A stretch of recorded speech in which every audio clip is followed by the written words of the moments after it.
Bueno, estamos de vuelta en muy buena compañía, ciertamente. Muy, muy interesante estar con Juan Manuel García González. Juanma, dice Mercedes. Sí, vos presentalo, por porque, favor. A ver, si estuviéramos en España, decir que alguien es un catedrático, es imposible que yo le diga Juanma a un catedrático en España, queda muy irreverente. Pero da la casualidad que Juan Manuel García González, como vos lo nombraste recién, es sociólogo, es demógrafo, es una persona que es verdaderamente está en la academia, pero además genera conocimiento crítico y genera este pasaje de lo que es la demografía a los testimonios.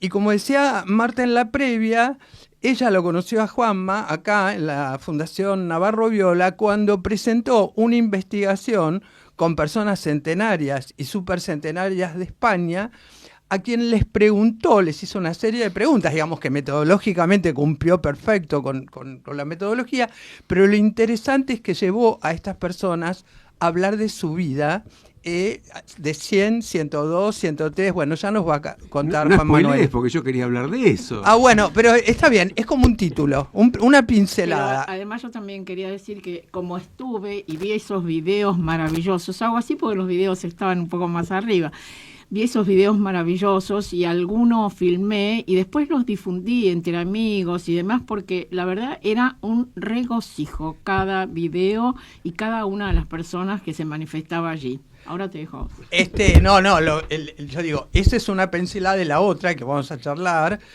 Tiene que ver con un libro que compiló Juan Manuel sobre un tema que, si bien no es lo mismo, de alguna manera complementa, que tiene que ver con soledades, ¿no? El libro trata sobre soledades y ya Juanma nos va a aclarar cuáles son aquellas preguntas, ¿no? del libro que desafía nuestra sociedad. Bueno, ¿le hago la primera pregunta? Dale. Mira vos, qué bien. Te dejé hablar. No puedo creer. El título es Soledades, Diversidad y Desigualdad y explora las múltiples caras de la soledad. Entonces, yo ahí te quería preguntar dos cosas. Por un lado, si se puede decir, un poco en función del título y de lo que dice el libro, que la soledad atraviesa en forma transversal a nuestra sociedad hoy. Y por el otro lado, ¿cuánto inciden factores como la diversidad y la desigualdad en este tema de la soledad? Bueno, un gustazo estar rodeado de gente tan estupenda en este marco tan maravilloso y en esta fantástica radio.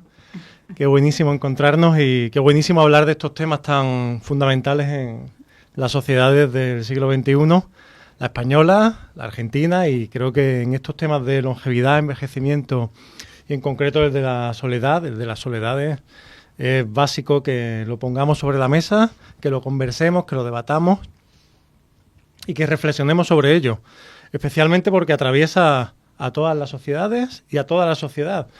En general, cualquier persona en algún momento de su vida se puede sentir sola. Eso nos ocurre a mucha gente, nos ha ocurrido seguro en algún momento, a todas las que estamos aquí, a todas las que están escuchando. Pero cuando hay mucha gente que a la vez, en un mismo momento, se siente sola, estamos ante una problemática que tenemos que pensarla muy bien. Desde la ciudadanía y desde lo público, desde la ciudadanía y desde la empresa privada y la colaboración entre todas. Obvio que atraviesa toda la sociedad y lo hace en esa desigualdad que igualmente atraviesa a toda la sociedad.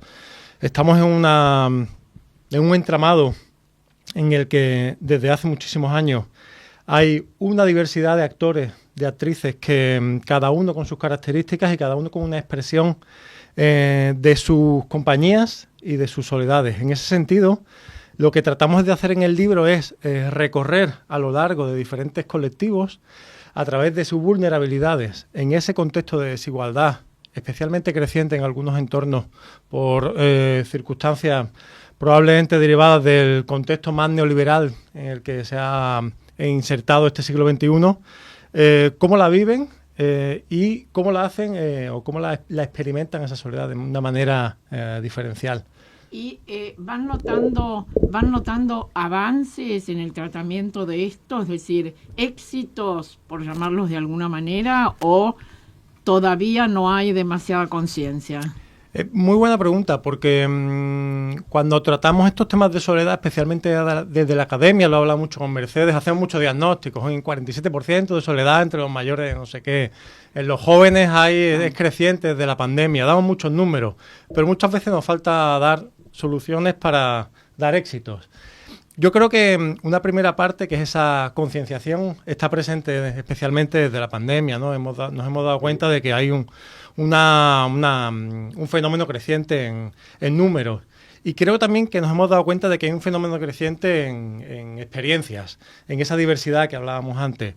Y no tengo claro que haya éxitos, pero creo que ese punto de partida es un pequeño paso, claro, para que podamos avanzar todos de la mano, en colaboración con los diferentes sectores que formamos en la sociedad, para poder hacerle frente y estos eventos que organiza una de las organizadoras es Mercedes, y que te ha tenido a vos en 2 oportunidades acá, son realmente muy importantes. Después hay comentarios al respecto, intercambios por WhatsApp, y bueno, es una manera de ir tomando conciencia, pero seguramente, como vos sabrás, falta mucho aún, ¿no?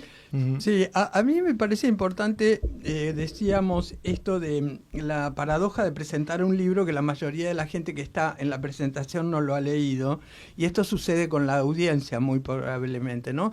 El libro, a mí me gustaría que vos des el nombre completo, y que la editorial es Cascada, que está editado en España y que se consigue por internet, pero sobre todo que nos des algunas pautas de cuáles son los tipos de soledades. ¿Por qué el libro no se llama Soledad no deseada? ¿Por qué se llama Soledades? Y en qué medida esta obra coral está hablando de interdisciplina. No una sola disciplina se puede hacer cargo de comprender un fenómeno tan complejo.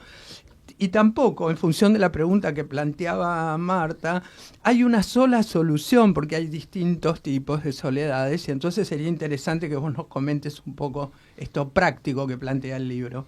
Claro, sobre todo, es esencial hablar de soledades, porque es lo que tenemos en la sociedad, además desde diferentes prismas. Por un lado, porque si bien en general en la academia definimos soledad para estudiarla, en el fondo hay muchos tipos de soledad. Hay una soledad individual, más emocional, hay una soledad social, una soledad que podremos llamar romántica, otra soledad que me interesa muchísimo, que es la soledad existencial, cuando te empiezas a desconectar del mundo que te rodea, ya no solo de las personas, sino de lo que tienes alrededor, y es muy complicada de enhebrar una vez que la empiezas a sentir. Y no solo eso, sino que también tenemos esos colectivos que experimentan la soledad de un modo diferente. El colectivo LGTBQ, por ejemplo, personas privadas de libertad, personas que viven en residencias de larga estadía institucionalizadas, personas mayores frente a personas jóvenes. Es decir, tenemos una diversidad de experiencias de soledad.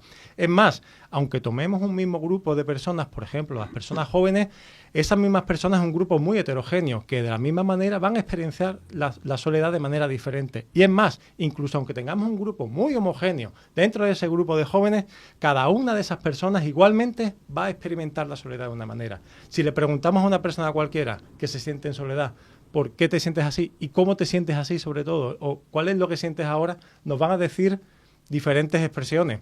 Por lo tanto, es esencial hablar de soledades. Es lo que hemos intentado en el libro. Intentar recoger todas esas experiencias desde colectivos, intentando también sobre todo aportar o haciendo emerger recomendaciones para que podamos tratarla. Y yo te pregunto, de acuerdo a vuestra experiencia, ¿cómo inciden las pantallas, la informática, la inteligencia artificial, los celulares, cómo inciden, ya sea mejorando, no me parece, o empeorando esta situación o este sentimiento de soledad?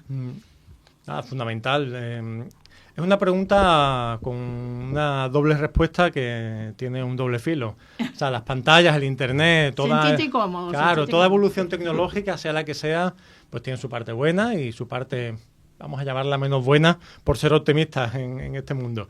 Un uso bien tratado de las nuevas tecnologías, como es la inteligencia artificial, apoya mucho a las relaciones sociales, especialmente porque mucha gente se va encontrando en un entorno enormemente complejo en la manera ahora actual de poder tratarnos, de globalizar las relaciones. Eso lo veo bien.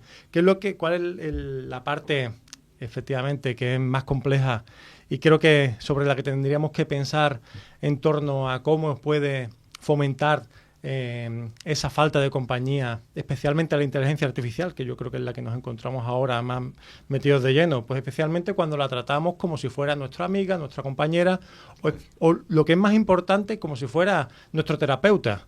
Mucha gente está usando a la inteligencia artificial como un terapeuta, lo cual es enormemente difícil. O como médico clínico, le hace preguntas que dice, no, total, ¿para qué voy a ir al médico? Ya le pregunté a la inteligencia artificial, claro, como la llame, porque algunos le ponen sobrenombre. Efectivamente. Uno de mis nietos la llama Chachi. Sí. Le pregunto a Chachi. Ahora, vos sabés que en esa línea te cito, ¿no? Vos decís, a pesar de vivir en un mundo cada día más interconectado, nos sentimos cada vez más solos. Uh-huh. Este es un argumento esencial para ubicar a la soledad como un problema de salud pública. Uh-huh. Me parece que es un cambio en el enfoque, ¿no? Y como cuestión central en la agenda sociopolítica de nuestras sociedades. Ahora, yo veo a nuestros dirigentes, más allá de sus múltiples falencias que todos conocemos, y no escucho a nadie hablar de este tema. Uh-huh. ¿Está tan ajena la dirigencia a este problema como un problema de salud pública? Contestá por España, porque sí, no por sabés España, acá, sí. Porque Claro. a mí me parece importante la diferencia, ¿no? Claro, realmente, bueno, en Argentina, sinceramente, lo desconozco. Yo creo que, bueno, en España, por ejemplo, ahora se ha hecho una estrategia estatal frente a la soledad, en la que, bueno, tuve la ocasión de participar en la génesis, y es un paraguas que nos sirve para poder hacer acciones de intervención, de prevención. De prevención es fundamental y por eso es un problema de salud pública. La salud pública se trata al final de prevenir enfermedades realmente o de prevenir problemáticas. No creo que la soledad sea una enfermedad, ni mucho menos. Pero lo que sí creo es que al ser la soledad un fenómeno estructural, no creo que debamos hacer acciones específicas desde el Estado frente a la soledad, sino que desde el Estado central, vamos a llamarlo, deberíamos corregir aquellas fallas de la sociedad que hace que la soledad pueda aumentar. Porque al final hacer algo frente a esa multiplicidad de soledades me parece muy complejo. Pero disminuir la desigualdad, aumentar los espacios comunitarios, fomentar la participación cívica, ampliar las zonas verdes, ampliar las veredas, poner bancos en la calle. Creo que eso es una cuestión política y muchas de ellas de muy fácil solución. Y eso hace que se incrementen los espacios de socialización y así baje la soledad. Qué bueno todo esto que acabas de decir. Ojalá te estén escuchando, por ejemplo, acá desde el gobierno de la ciudad, ojalá te estén escuchando dirigentes políticos y digan, esto podríamos hacer. Sí, lo están haciendo. De hecho, estuvieron invitados en el panel de buenas prácticas. Por ahí lo están pensando, Mercedes. No. El gobierno de la ciudad de Buenos Aires, con el área con quien hicimos este encuentro de bienestar ciudadano se llama, además de tener estaciones saludables en las plazas, trabaja con esta temática y así igual que vinieron de Córdoba. Impresionante el apoyo que nos dieron. Vinieron de Córdoba, hay un observatorio de soledad no deseada en la ciudad de Córdoba que está funcionando y que nos dieron algunos de los hallazgos y algunas de las cuestiones, porque primero hay que entender qué está pasando, porque como dice Juan Manuel, hay diversidad de soledades y es muy diferente cómo abordar la articulación, los espacios de intercambio con la gente joven que con la gente más grande. Y por eso mismo las estrategias tienen que ser multiactorales, aún dentro de los mismos espacios gubernamentales. Sí. Pero quisimos mostrar cómo, por ejemplo, el Observatorio de Salud de la Facultad de Derecho de la UBA, la directora Marisa Eisenberg, está trabajando hace mucho tiempo con lo que se llama ciudadanía saludable y sanitaria, porque la ciudadanía es la que tiene que hacerse cargo del autocuidado y esto que planteaba Juan Manuel de prevenir, ¿no? De promover la salud y el bienestar. Así que fue muy... y además hubo empresas de investigación y de datos en Voices, que vino Constanza Sili, le hemos invitado muchas veces al programa, y la gente de la Universidad de El Salvador, que mostró datos de la ciudad de Buenos Aires sobre la intersección género masculino y más de 60 años, cómo administran y cómo gestionan y con qué tipo de actividades se sienten convocados. Y por otro lado, Constanza planteó cómo está la situación de la soledad no deseada en el mundo y acá en Argentina. Y lo bueno es que se están haciendo... o se están generando actividades y estrategias para, como decía Juan Manuel, fomentar la articulación y que la gente se encuentre. Después, como resultado, va a disminuir la soledad, pero no hay que empezar por la soledad, porque como dice, es de muy difícil abordaje y de pocos resultados. Si uno va tratando disperso, ¿no? Sí, si me permitís una anécdota real de mi madre. Mi madre sale a pasear todas las tardes, siempre da el mismo paseo. Cádiz. En Puerto Real, en Cádiz, en Andalucía, en España, siempre da el mismo paseo. Y siempre a la misma hora y siempre se encuentra con la misma gente.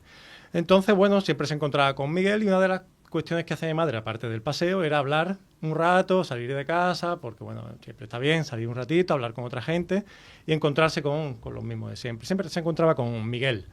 Y un día no se lo encontró. Y otro día no se lo encontró y preguntó a los vecinos qué le pasaba a Miguel. Y dijeron, es que han quitado el banco. Dice, ¿pero qué banco? Dice, el banco que hay en el camino, en el intermedio del camino de su paseo diario.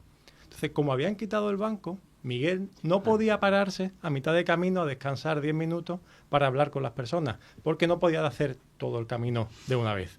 Por lo tanto, Miguel dejó de salir. Mi madre dejó de encontrarse con Miguel y dejó de hablar con él.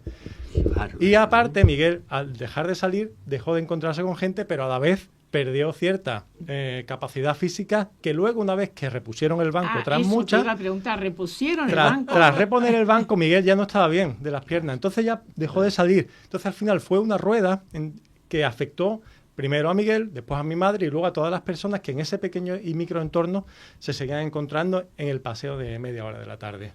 A mí me parece que acabas de resumir buena parte de lo que se puede hacer y del problema con una anécdota aparentemente muy sencilla, pero efectivamente es así. Una de las cosas que yo más siento cuando tengo la suerte de estar en Madrid, como te decía, tengo una nieta viviendo allí, es eso, es la cantidad de espacios de encuentro que hay, la cantidad de lugares, y no solamente eso, agreguemos algo que ustedes por ahí no lo toman así, pero nosotros sí, la absoluta seguridad de que podés estar sentado en un banco en cualquier lugar de la ciudad sin que te pase nada, que es la otra responsabilidad del Estado, que es muy importante. Claro, que la gente camine segura, que viva y habite segura la comunidad, la ciudad en la que vive, ¿no? Sí. Absolutamente. Ahora, yo no quiero que se nos vaya el tiempo sin que Juan Manuel nos hable de esa investigación que dirige sobre personas mayores de 100 años.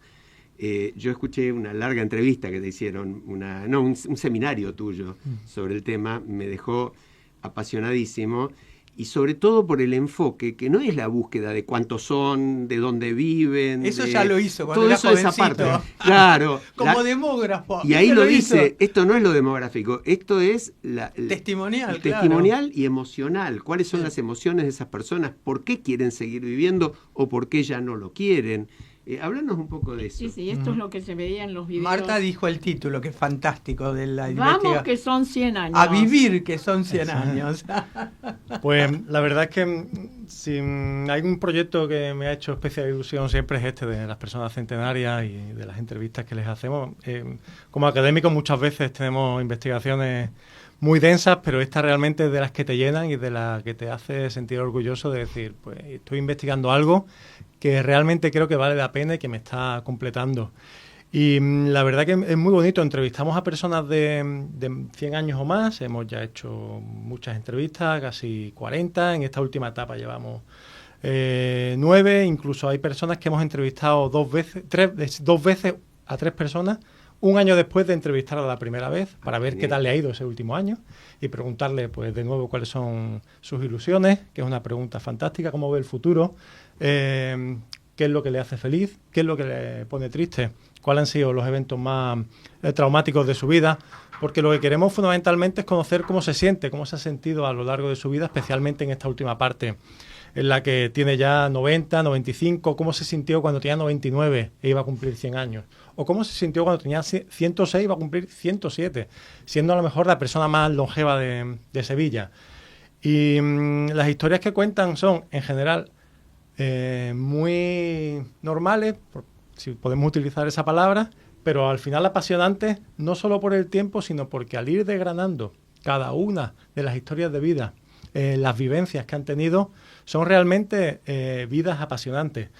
Y que además lo hacen con total humildad, como si cumplir, yo qué sé, 112 años, que ha sido la persona más mayor que hemos entrevistado, fuera algo que lo hiciera todo el mundo. Sí, y es algo tremendo, porque lo hacen con una honestidad vital que me parece maravillosa. Y ese proyecto vos lo hacés con tus alumnos de la universidad. Lo hacemos normalmente con estudiantes, es un proyecto intergeneracional realmente, porque tenemos a las personas de 100 años, luego me tienen a mí, que no estoy tan cerca de los 100 obviamente, y luego mis estudiantes con 21, 22, 20, 21, 22 años, que son las que principalmente hacen las entrevistas y son las que ven qué es esto de hacer ciencia amable, que lo hablamos mucho también con Mercedes, ciencia cercana, y son unas experiencias muy bonitas. Todas quedan encantadas y seguimos trabajando con ellos una vez que acaban, incluso a veces la carrera, se siguen quedando en el proyecto porque realmente te llena muchísimo como persona y como investigadora social. ¿Y qué hallazgos podés comentar para que la audiencia capte esto que vos decías? ¿Por qué ustedes quedan tan plenos como personas y tan contentos de aplicar la ciencia, las ciencias sociales a mejorar la vida de la gente? Por lo menos en este caso, a comprender qué es este terreno desconocido de vivir 100 años. ¿Cómo se vive? Primero cómo se llega y después qué pasa ahí, ¿no? Que es un terra incógnita. La pregunta que nos hicimos al principio, esto empezó en finales del 2017, que nos hicimos, yo había estudiado mucho a las personas centenarias, pero una pregunta fundamental era, ¿cómo se siente una persona por tener 100 años o más? Y eso solo te lo puedo contestar una persona que tiene 100 años o más. No te lo puede contestar nadie. Muchas veces contestamos por otros colectivos y le ponemos voz a otros colectivos sin formar parte de ellos, que es una de las fallas que tiene a veces nuestros procedimientos de recolección de datos y demás, pero en este caso eran los que nos tenían que decir algo. Y si bien es verdad que no tenemos una muestra enorme, sí hay ciertas regularidades en las que casi todas las personas coinciden. Son personas, recordemos, de más de 100 años, cognitivamente perfectas. Las entrevistas suelen durar 2 horas, 2 horas y media, y acaban porque nos cansan, porque nos tenemos que ir porque ya no podemos más. Pero nos dicen, ya os vais. Sí, porque se cansan ustedes, no ellos. El otro día estuvimos hasta las 10:15 de la noche, ya dijo, tengo que cenar, tengo que quedar nosotros. Genial. Y ya nos invitó a ir 4 meses después del verano, porque tenía que ir a la playa, bueno, una historia. Pero a lo que iba son esas regularidades. Y yo creo que hay fundamentalmente 3. La primera que hemos encontrado es una espiritualidad, la voy a llamar así, grandísima, un apego a algo, cada uno cree lo que cree, obviamente, que han mantenido a lo largo de toda la vida. Sea lo que sea, cada uno cree en lo que quiera creer. La segunda, que yo creo que es la fundamental, una actividad a lo largo de toda la vida. No han parado. Siempre han tenido un propósito, algo que hacer. Cuando estaban trabajando, trabajaban para sacar a la familia adelante en un contexto más complejo. Cuando se jubilaron, siguieron haciendo cosas con los nietos, con las nietas. Empezaron a pintar, empezaron a viajar. Hacían siempre algo. Y aún con 100 años, siempre hacen algo. De hecho, hace medio año entrevistamos a una persona en mi pueblo, de Puerto Real, con 104 años, cumplió 105 ahora, y que fue represaliada durante la Guerra Civil. Y con 103 años se aburría y se apuntó a una asociación de labores para hacer crochet, para hacer punto de cruz, para tejer. Y es ciega, igualmente, no importa. Pero se apuntó porque quería hacer algo más de lo que estaba haciendo en casa. Entonces, claro, son esos propósitos con esa espiritualidad unida también a una extensa y a una densa, sobre todo, red social y familiar, Claro. es lo que hace que uno llegue así a 100 años. Obviamente, hacer estas tres cosas no te garantiza llegar a 100 años. No. Lo que encontramos es que en esas personas esto se repite. Claro, Gracias, condimentos de genética, obviamente, Sí, de una sí, cantidad sí, de sí. cosas. Pero estás hablando de alguien que vivió un fenómeno tan tremendo como la guerra civil. Bueno, nosotros tenemos acá varios ejemplos, entre ellos uno Exacto. paradigmático, una sobreviviente del Holocausto. Ujú. De Auschwitz, De Auschwitz. concretamente. 100 años cumple ahora o ya ha Cumple cumplido, ahora, y cumple ahora. yo a veces le encuentro, vive por mi barrio, le Ujú. encuentro, nos saludamos, charlamos, algunas veces tomamos un cafecito y bueno, y tiene esto que decís, espiritualidad, fuerza, actividad continua. Es una curiosa de la historia, le encanta leer Le encanta la literatura, tiene dificultades en la vista, pero se inventó una especie de lupa con una, no sé, un velador en su habitación y lee. Nos explicó Tremendo, cómo era el tremendo, mecanismo. tremendo. ¿no? Bueno, ya que la mencionamos, nombre. hablamos de Lea Sajaque de Novera, ¿no? Sí. A quien tuvimos el Maravillosa. privilegio de Tenerla de 2 veces en el entrevistar programa. y además justamente esa espiritualidad de la que vos hablas, que no necesariamente tiene que ver con la religión. En el caso de ella, una sobreviviente de Auschwitz, yo no le escuché media palabra de violencia, de rencor, de bronca. Es todo construcción de paz, todo construcción realmente de amor, una maravilla. Con su número tatuado en la muñeca. Tremendo. Puede ser buen inicio para comenzar el proyecto de centenario, en de centenarias en Argentina. Argentina. En Argentina. Claro que sí, gracias Juan Manuel. Juan Manuel García González, muchas gracias por tu participación. Yo quiero aclarar solo una cosa que está en el currículum de Juan Manuel, y es que él siempre está listo para unas cervezas y una paella. Me pareció un dato interesante. Contar con ellos. Nos Contar con tenemos, ellos. nos tenemos que ir allá a comerla con él, ¿no? Bueno, nos estamos yendo hasta la semana que viene.